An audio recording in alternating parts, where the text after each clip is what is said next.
అసలు ఈ మంత్రులకి మెడికల్ కాలేజీలు ఎట్లా పర్మిషన్లు తెచ్చుకుంటారు, ఎలా స్టార్ట్ అవుతాయి, వాటి ప్రొసీజర్ ఏంటి అనేది వీళ్ళకి తెలుసా అని నేను అడుగుతున్నాను.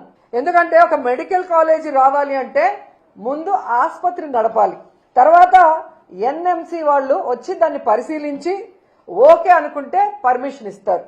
పర్మిషన్ వచ్చిన మొదటి ఏడాది అడ్మిషన్లు మొదలవుతాయి. ఆ మొదటి ఏడాదికి అవసరమైన మౌలిక వసతులు రెడీ చేస్తారు. రెండో ఏడాది కూడా అలాగే పరిశీలన చేస్తారు. ఆ తర్వాత రెండో ఏడాదికి అవసరమైన ఇన్ఫ్రాస్ట్రక్చర్ ని రెడీ చేస్తారు.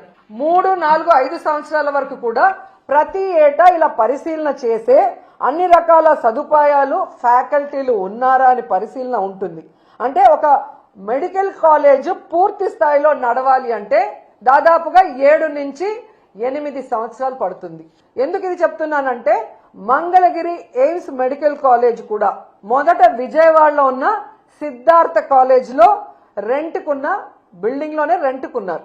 అది పూర్తి స్థాయిలో తయారు కావడానికి, పూర్తి స్థాయిలో క్లాసులు ఈరోజు నిర్వహించడానికి దాదాపుగా 9 సంవత్సరాలు పట్టింది. అంటే ఎలా మెడికల్ కాలేజ్ పర్మిషన్ వస్తాయి, వాటి మౌలిక సదుపాయాలు ఎవ్రీ ఇయర్ ఎలా మనం పెంచుకుంటూ పోవాలి, దాన్ని బట్టి ఏ విధంగా ఆ కాలేజీలు పూర్తి స్థాయి రన్నింగ్ లో వస్తాయన్న ఒక కామన్ నాలెడ్జ్ కూడా, జనరల్ నాలెడ్జ్ కూడా లేని వీళ్ళందరికీ మంత్రి పదవులు ఇచ్చారు.